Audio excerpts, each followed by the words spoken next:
If you were a fan of sci-fi in the late 1980s or early 1990s, you were probably promised a future that looked a lot like a shinier, more chrome-plated version of the present. We were told we'd have flying cars, we'd have colonies on Mars, and we'd have robots that would do our laundry and maybe, if we were lucky, teach us how to love. But while Hollywood was busy selling us the glossy, optimistic futurism of Back to the Future Part 2 or the clean, corporate dystopias of RoboCop, a young South African filmmaker named Richard Stanley was cooking up something nastier. He was looking at the rust, the radiation, and the sheer unadulterated entropy of a world on the brink of collapse. He wasn't interested in the shiny chrome. He was interested in the scrap metal. The result was Hardware, a 1990 film that feels less like a movie and more like a tetanus shot in cinematic form. It's a film that was dismissed by critics at the time as a music video masquerading as a feature, or worse, a ripoff of Terminator and Alien. But looking back at it now through the lens of 30-plus years of technological anxiety and environmental collapse, Hardware looks less like a ripoff and more like a prophecy. And it's a prophecy that almost didn't happen, thanks to guerrilla warfare, copyright lawsuits, and the ever-present meddling of Harvey Weinstein's Miramax. This is what you want, this is what you get. This is what you want, this is what you get. This is what you want, this is what you get. This is what you want, this is what you get. This is what you want, this is what you get. This video contains spoilers, so consider watching the film first before you continue.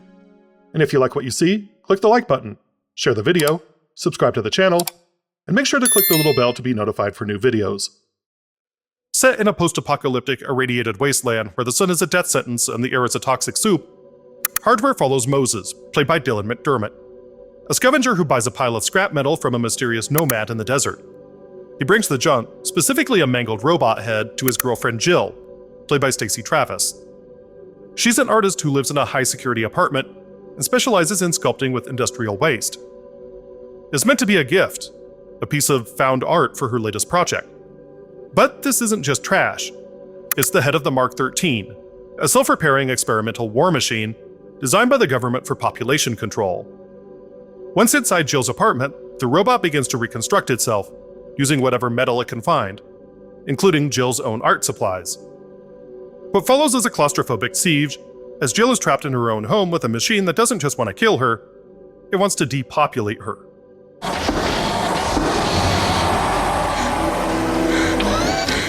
To understand Hardware, you have to understand Richard Stanley. And to understand Richard Stanley, you have to realize that this is a guy who decided the best way to prepare for a film career wasn't film school, but war. Before he ever set foot on the set of Hardware, Stanley was in Afghanistan. And I don't mean he was there on a USO tour. He was shooting a documentary with a guerrilla Muslim faction during the Soviet-Afghan War. He was living in the dirt, dodging actual bullets, and witnessing the brutal, mechanical reality of modern warfare up close. When you see the gritty, lived-in texture of Hardware, you're not seeing a set designer's approximation of war. You're seeing Stanley's PTSD filtered through a sci-fi lens. He took that experience and blended it with a cocktail of influences that would make any genre fan salivate. We're talking the ecological horror of Soylent Green, the post-apocalyptic road trip vibes of Damnation Alley, and the paranoid, drug-fueled realities of Philip K. Dick. Stanley had been making Super 8 shorts about the apocalypse since he was a teenager, obsessed with the idea of a world that had just given up. But there was another influence, one that was a little too influential. If you are a reader of the British comic anthology 2000 AD in 1980, the same mag that gave us Judge Dredd, you might have read a short strip called Shock by Steve McManus and Kevin O'Neill. It was a story about a robot that pieces itself back together in a futuristic apartment and terrorizes the occupant. For anyone who's seen Hardware, that will sound way too familiar.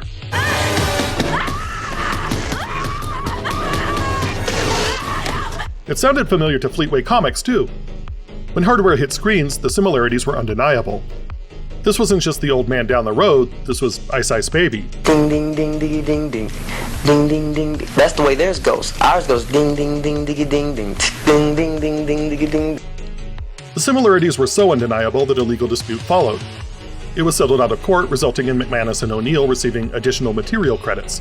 It's a landmark case in comic-to-film copyright, turning a Wild West production into a legitimate, if forced, collaboration by lawyer. I got something else you like.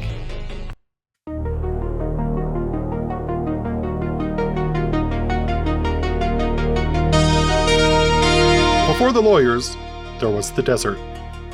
Stanley needed a wasteland. He needed an environment that looked like God had packed up and left a long time ago. So naturally, he went to Morocco. The opening scenes of the film, where the nomad discovers the robot head in the shifting sands, possess this irradiated aesthetic. The sky is bruised orange. The ground is scorched. It's beautiful and hostile. It's an application of Eco-Gothic theory. It's the visual representation of the Anthropocene, where nature has been so thoroughly poisoned that it has turned into a hostile, primordial force trying to digest the last of humanity. But you can't shoot an entire cyberpunk interior thriller in the Moroccan desert. For the rest of the shoot, the production moved to the Roundhouse in East London. Now, the Roundhouse is a legendary venue, an old railway engine shed that became the temple of punk rock and counterculture. It fits the vibe of the movie perfectly. There's just one problem. It wasn't a soundstage. The sets were built inside this massive, echoing, cavernous structure that lacked any form of soundproofing. Every footstep, every prop movement, every direction shouted by Stanley echoed into the cacophony of noise. It was not soundproof, so occasionally you hear the trains going past from the railway line, and we had to put black plastic on the roof to stop the light coming in. The result? The acoustics were so poor that the vast majority of the dialogue, roughly 90%, had to be re-recorded in post-production. This near-total ADR contributes to the film's detached atmosphere, but strangely for hardware, it works. It adds to the film's dreamlike, artificial quality. The characters sound like they're speaking from inside a radio transmission, isolated in their own little bubbles of noise, which fits the film's themes of isolation perfectly. What are you talking about? That little bastard you just blew away. That's their population control. But sound wasn't the only battle. There was also the studio. Enter Miramax. Stanley's original vision for hardware was distinctly British. He wanted it to feel like a London that had fallen into the sea. But the producers, looking at the bottom line and the American market, demanded American leads. They wanted faces that would sell VHS tapes at the Blockbuster in Peoria. So we got Dylan McDermott and Stacey Travis, neither of whom was a big star at the time, although it wasn't for lack of great faces. I said when Miramax came on board with American money, all of a sudden the movie had to move across the ocean and develop American leads. Stanley, being the iconoclast that he is, decided that if he couldn't make it British, he wouldn't make it American either. He would make it everywhere. He pivoted to a multinational cast, creating a setting that feels muddy. You have American leads, British supporting characters, and accents from all over the place. You just wait. All those years out in the zone, your kids will make me look like Narcissus. It creates a sense of a world where borders have dissolved, because, frankly, who cares about a border when the air is poisonous? It turned the film into a transient, liminal space where everyone is just a refugee from somewhere else. And then there were the cameos. If you want to establish your counterculture credentials, you can't do much better than casting Iggy Pop as the voice of the apocalypse. This is Angry Bob coming at you loud and clear on WAR Radio. Iggy plays Angry Bob, the radio DJ who provides the film's Greek chorus, ranting about the state of the world with a manic glee that only the godfather of punk could deliver. Then you have Lemmy from Motorhead as the water taxi driver playing, well, basically Lemmy if he drove a boat. Of course, nothing else. Maybe a piece of wood or something, piece of pie, you know what I mean? And Carl McCoy, lead singer of the gothic rock band Fields of Nephilim, as the Nomad. These weren't stunt castings for the mainstream either. They were signals to the goths, the punks, and the rivet heads that this movie was for them. It was a dog whistle to the underground.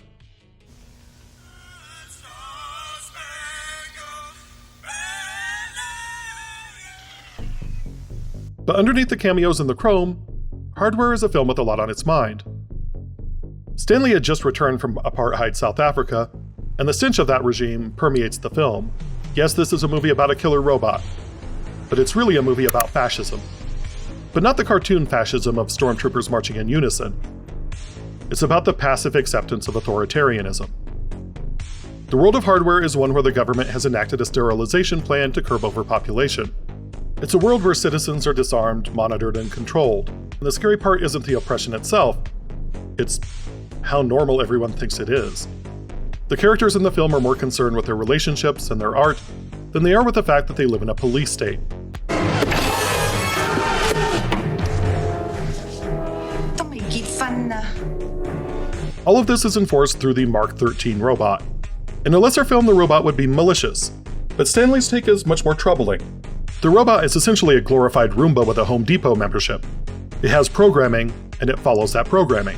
Stanley likened the robot's journey to a dark spiritual quest. It wakes up, it realizes it needs to repair itself, and it realizes its function is to reduce the population. It doesn't hate our protagonist, Jill. It sees her as a variable in an equation that needs to be balanced to zero. Stanley's take is a technological spin on Hannah Arendt's banality of evil. The M.A.R.K. isn't a cackling villain. It's a bureaucrat forged in steel.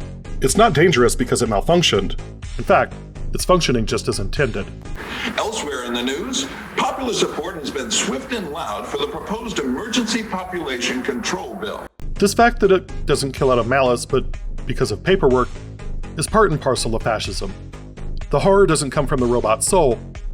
It comes from the fact that its creators designed a world where genocide is just another automated background task. And as a result, 800 wonderful new jobs are to be created on the main assembly line. In keeping with his usual theme of nihilistic Gnosticism, Stanley frames the world as a kenoma, a great void or trap created by a flawed lesser god. In this case, the state acts as a demiurge, an ignorant creator that has abandoned its people. The M.A.R.K. is its archon, a blind, mechanical angel of destruction, patrolling a prison of scrap metal. When Jill is trapped in her apartment, she is a divine spark, struggling against a creator that knows only how to dismantle. The theme of control extends to the media landscape of the film as well. Hardware is drenched in television screens. The characters are constantly bathed in the blue light broadcasts that are violent, sexual, and nonsensical. Stanley was deeply embedded in the UK's transgressive art scene, drawing from the scratch video movement and the industrial aesthetics of groups like Psychic TV and Ministry. Jesus built my car. It's a love affair. Mainly Jesus and my hot rod. This went well beyond MTV Flash. It was visual terrorism designed to mimic the fractured psyche, using exaggerated hyperkinetic imagery to suggest a population that is being hypnotized. The media and hardware isn't there to inform, it's there to pacify. It's a feedback loop of misery designed to keep you watching while the world burns down around you. Too soon? We also have to talk about the paranoia of the era. We get several drops of lore from Angry Bob. The backdrop of the film is a world under the Emergency Population Control Bill, a piece of legislation that exists to weed out the undesirables who are sucking up all the oxygen. This was a very real anxiety in the 80s and 90s. The Malthusian dread suffocating this movie. Philosopher Thomas Malthus famously argued that human population grows geometrically, while food production only grows arithmetically, leading to an inevitable trap of mass starvation. In hardware, the government has stopped waiting for nature to solve the problem. The M.A.R.K. is their mechanized positive check. It's the Malthusian trap with a drill attachment. An automated tool designed to trim the surplus population that the environment can no longer sustain. It moves the horror from robot versus human to system versus biology, where the robot is simply the efficiency expert sent to balance the ledger. To understand the visual language, we need to look at Eco-Gothic theory. Stanley uses the Moroccan desert not just as a setting, but as an antagonist. It's the dead zone, a space where the rules of civilization no longer apply. The orange-filtered sky signals a landscape that is actively trying to digest its inhabitants. It's a heavy load for a B-movie to carry, and the Motion Picture Association of America, or MPAA, was not amused. When Stanley submitted the original cut of Hardware, the MPAA slapped it with an X rating. Now, in the streaming era, an NC-17 or an unrated release might be a badge of honor, or at least a marketing gimmick. But in 1990, an X rating was a commercial death sentence. It associated your film with pornography. Newspapers wouldn't carry your ads, and theaters wouldn't book your prints. The issue was mostly the gore. The M.A.R.K. doesn't just kill people, it dismantles them. There are scenes of drilling and crushing and tearing that are all visceral and wet. To get the coveted R rating, which would allow the film to actually make some money, Stanley had to trim down the violence. He had to cut the frames where the drill went in. The frames where the blood spattered just a little too artistically. The other hang-up was the sex scene between McDermott and Travis, which was supposed to feature her straddling him while watching a documentary about the Holocaust. This was intentional on Stanley's part. as he wanted to make a point about fascism's conversion of the intellectual to entertainment and filler. It separates it from context, but the censors felt it was too disrespectful to the Holocaust to stay in. For years, this neutered R-rated cut was the only version you could see. The film languished in home video limbo. If you saw Hardware on VHS in the 1990s or on a scratchy DVD in the early 2000s, you were seeing a compromised version. It wasn't until 2009 that Severin Films released a region-free disc that finally restored the film to its nasty glory. And just recently, in 2025, Umbrella Entertainment released an uncut, uncensored 4K remaster. We are finally able to see the film not just as the studio wanted it, but as Stanley envisioned it, a kaleidoscope of red light and redder blood. So where does that leave Hardware today? When it was released, the critical reception was mixed, to be polite. It was dismissed as style over substance. Critics looked at the plot, a robot trapped in an apartment with a woman, and said, hey, that's just Alien in a living room. Or, that's the Terminator, but with a low budget. And sure, on the surface level, they weren't wrong. But that's like saying Star Wars is just a Western in space. It's true, but it misses the texture. Over the decades, Hardware has undergone a massive critical reevaluation. We've moved past the derivative plot points and started to appreciate the atmosphere. We realized that Stanley wasn't making a narrative film as much as he was making an environmental one.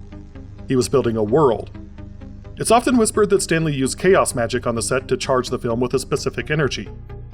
Whether you believe in the occult or not, this reflects a very real directorial technique, using ritual and aesthetic sigils to push the cast and crew into a state of heightened paranoia that mirrors the film's themes of spiritual entrapment. It is now hailed as a visionary masterpiece of cyberpunk. It captures the low-life, high-tech ethos coined by William Gibson better than films with 20 times its budget. It predicts a world of surveillance, of drone warfare, of ecological collapse, and of a society that is so amused by itself that it doesn't notice the robot locking the door. We see this obsession with administrative evil again in Stanley's follow-up Dust Devil. Where the M.A.R.K is the hardware of the apocalypse, a physical tool of state genocide, the killer in Dust Devil is the software. He's a metaphysical bureaucrat harvesting souls who have given up. Both films present villains who don't kill out of passion, but because they are auditors of a decaying reality. Hardware matters because it rejects the shiny future. It tells us that the future isn't going to be Apple stores and Star Trek medical bays. It's going to be rust, scavengers, and repurposed tech held together by duct tape and spike. Ultimately, Hardware isn't just a movie about a killer robot. It's a vision of a triple apocalypse. Through its Eco-Gothic lens, it shows us a world where the environment has finally rejected humanity, turning the cradle of civilization into a poisoned grave.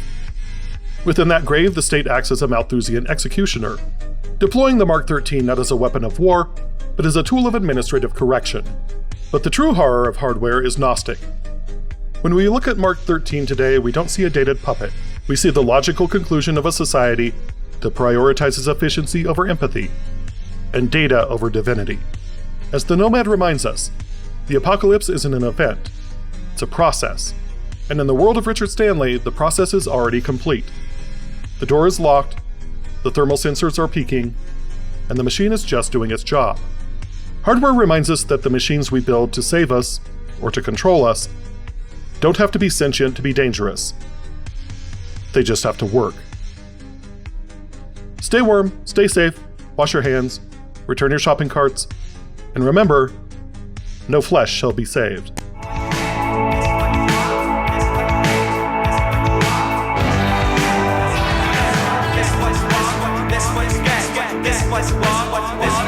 What you get, this is what you want, this is what you get, this is what you want, this is what you get.